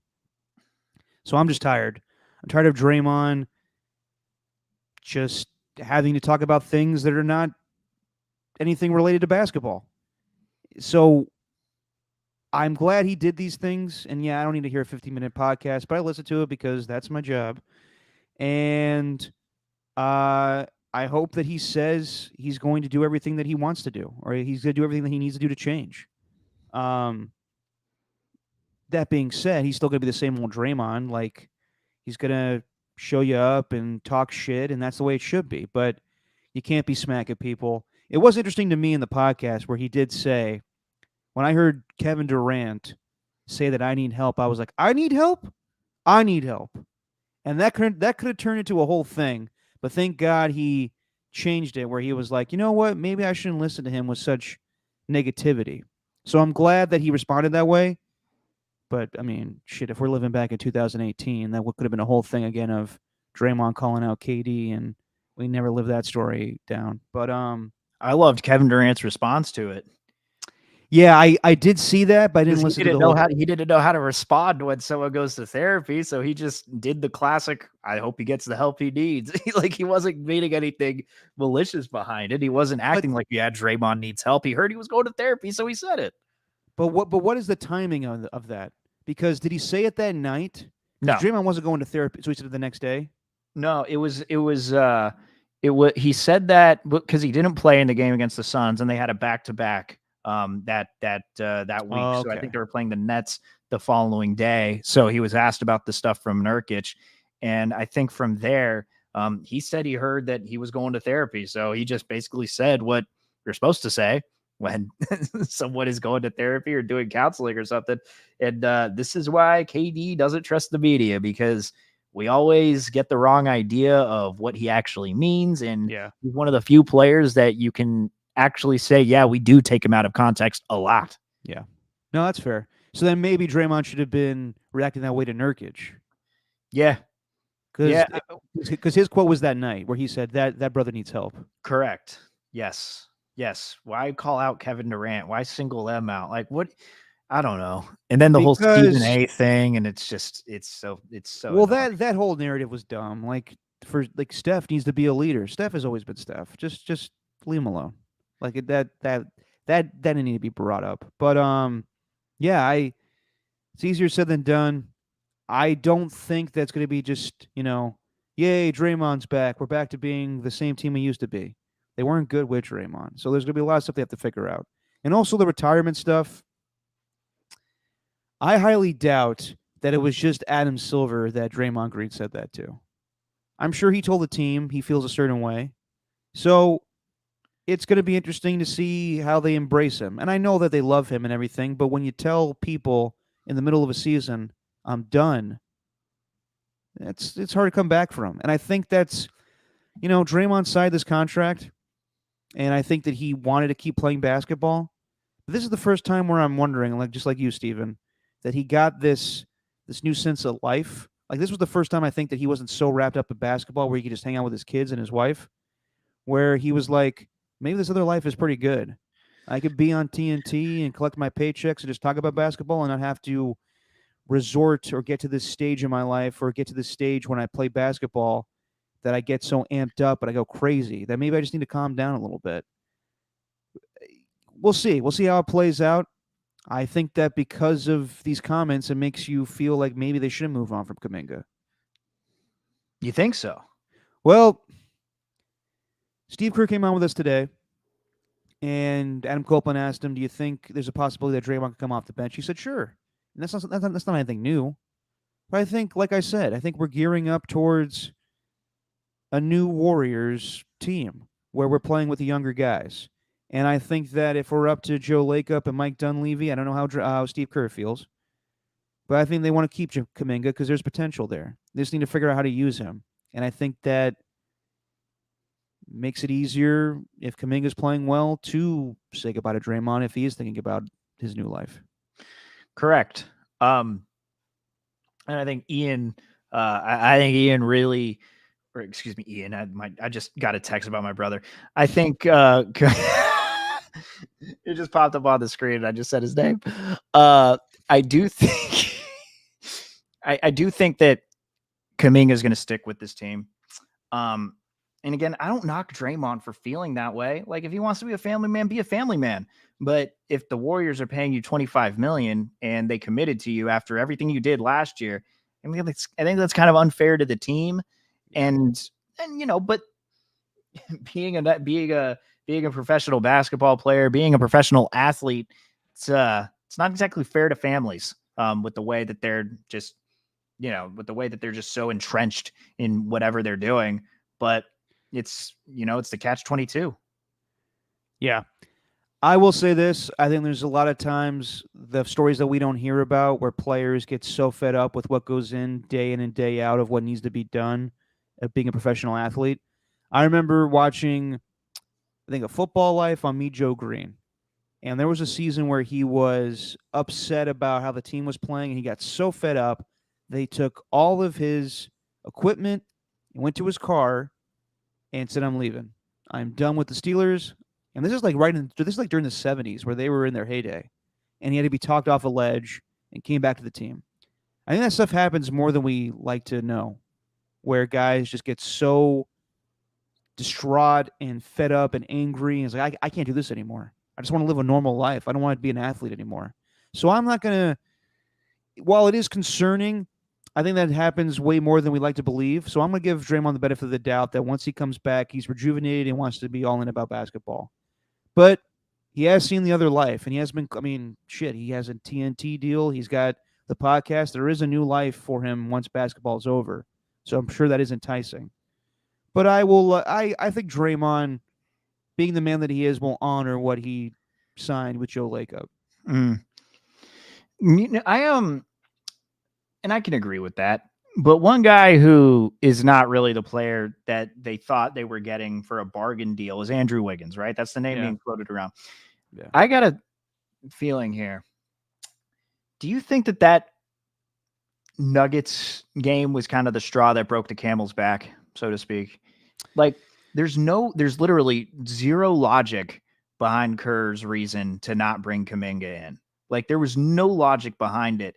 And to me, I think there was also, I think there was a piece of him that said, okay, if he can't help maintain this lead here, 18 points, and I keep him in for a majority of the game, and I bring him into this closing lineup, like if they can't do it and they actually lose, all right, this is the end for Wiggins. He's really, because I don't think they've really trusted him too much to start the season. I think they've kind of been down on him, and I think this was basically to gauge whether a game they could use as almost a litmus test for whether they should keep him beyond this trade deadline. Do you think there's any sense to that? Yeah, there could be, and I think that the rumor that's flowing out there is they would send Andrew Wiggins, who's from Toronto, to go back to Canada and play for the Raptors as part of the Pascal Siakam deal.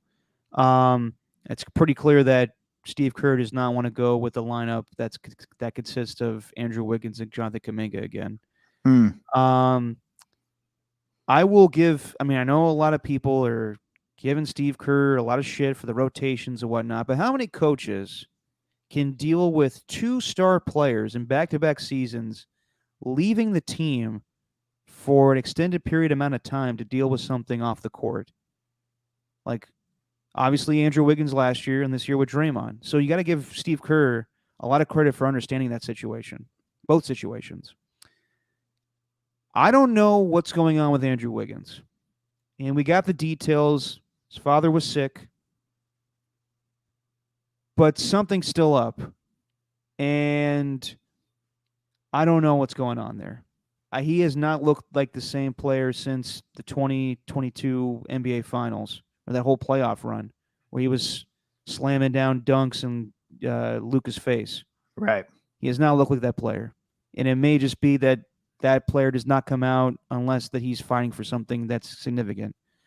So Yeah, I think out of anyone, Andrew Wiggins probably would be the most likely trade piece. But he also just signed a new contract with them, and I don't know if everybody wants to pay that amount of money that he's going to get. But then again, the Warriors were willing to take on that massive contract that the Timberwolves gave him.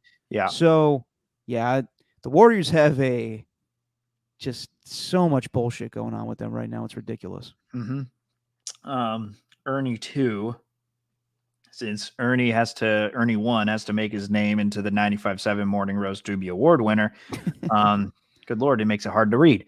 Kings fans want Wiggins, but they also want to dump HB. And I think that's the only way you can move off Wiggins. That's the only hope is, remember that Wiggins trade. The reason they brought him is because D'Angelo Russell didn't fit with their team. So they decided they were gonna trade him and get another player who doesn't fit with their team. So what you got to find, and I don't think a lot of people in the Bay Area would know this because we're not paying attention to every single team every single day like we are at the Warriors, but I'm sure there are some who don't fit within their own roster on other teams, and they're looking to get rid of those players too, and they might be willing to add Wiggins for a very trade-friendly contract.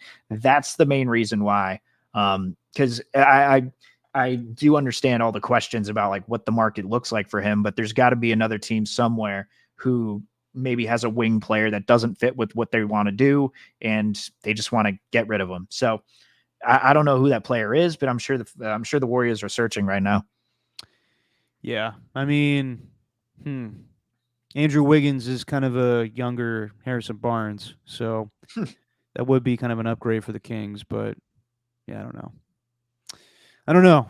There's a lot of shit going on with the Warriors, and I mean, they do need Draymond Green, but it's not going to happen anytime soon. He's not playing tomorrow against the Pelicans, so we'll see when he comes back. By the way, 5:30 tip tomorrow for the Warriors? What the hell's that about?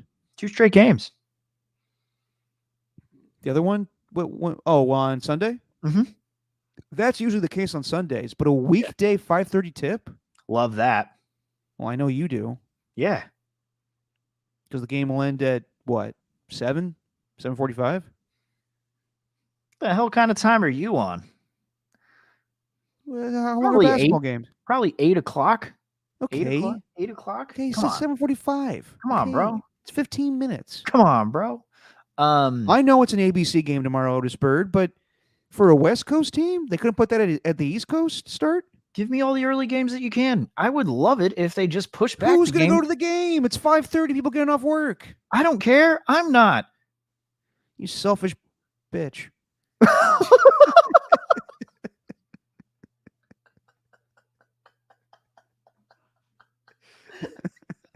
This is going to turn into a Draymond and KD situation. I don't know. I just think it's weird. I was gonna say bastard, but for some reason, bitch came out. You didn't say it confidently. I know. I I know. Just slipped off the tongue. Man. All right. To the Ernies, to Otis Bird, to AJ Cruz. Skills on the chat tonight? Oh, I didn't see him. Give us whatever you want as far as categories you want to see. Thank you, Jesse. Apparently I got that right. Give us like we're gonna do the JYOMs or the Jammies next podcast. We're gonna do the traditional NFL awards, but we want to do like end of the year awards too, just kind of like in general, as far as like what we talk about on the podcast, just fun stuff. We'll probably do Jackass of the Year. That'd probably be a fun one. But like just fun categories you want to see, like just silly stuff. So we'll come up with that. But if you guys have any ideas, let us know. Best hot sauce reaction. It's probably Steven every week. Just the oh god. Yeah, an appropriate reaction. Yes. But we'll come up for some interesting awards. We'll do in the show on Thursday, and we'll go through all of the playoff matches, and we'll do our picks for that on Thursday. Steven, anything else you'd like to get to tonight? Yeah, you see that door fly off from Alaskan Airlines, one of those flights on the Boeing 737? Yeah, I did hear about that. Jesus Christ. That's not good. While they were flying? Yeah. Yeah, the door flew off. Not 20 good. minutes into takeoff. Door gone. Yeah. We're speaking of doing Jackass of the Year. I'll do my Jackass of the Week right now. Aaron Rodgers. Oh, If you're going to hold a press conference yesterday saying all of the bullshit that's going on with the Jets, if it's not about winning, needs to get the hell out of the locker room, then you can't go on Pat McAfee the next morning and talk about all this shit with Jimmy Kimmel. You're starting unwanted shit. I know we're all going to forget about it come next season in training camp. We won't even remember this Jimmy Kimmel stuff, but it's just stupid. This whole thing is stupid. yeah. Yeah. I tuned in today. And from the start, he's not addressing the issue, sidestepping everything, then goes into these facts where he thinks they're real facts that have been held from him, but it's misinformation. And then he went with the, I read books.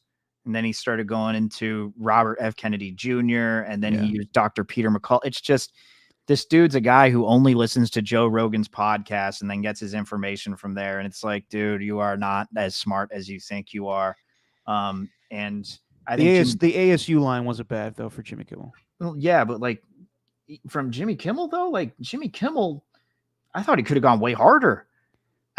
Jimmy. Well, that was Aaron Rodgers' line to Jimmy Kimmel. Yeah. But Kimmel's jokes, Yeah, know. they were not good. You have a team of writers, and that's all you could come up with, just like low hanging fruit.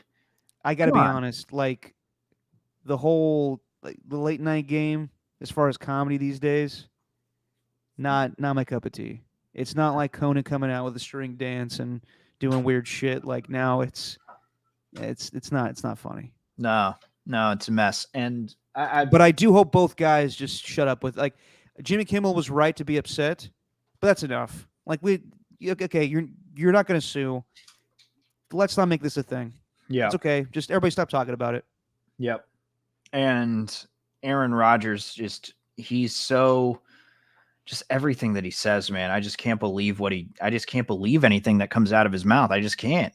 Well, I mean, to go back to like, I guess Aaron Rodgers called out an ESPN executive today on McAfee's show. Like, Yeah. Apparently McAfee could do whatever the hell he wants, and that show's going to stick around. So good for him that he has that clout. But I can't believe that ESPN's thrilled. And maybe they are. Maybe it's good controversy. But I can't believe that they're thrilled that Aaron Rodgers is going on, 30 minutes about shit with COVID. Like, if you want Aaron Rodgers to come on, like that should be the thing. Like, that's enough until the playing season. Then we hear from Aaron Rodgers again, talk about the Jets. But right now, like, we don't need to hear this shit. Like, it's going back to the fact of whether or not McAfee should be on ESPN in the first place. Agreed. It's I'm going to stick by what I said. I don't know how they can't get something smarter. Fair enough. All right. Like I said, we'll be back on Thursday with our picks and breakdowns of the wildcard games and the JYOM. Steven, say what you always say. It's just our opinion, man.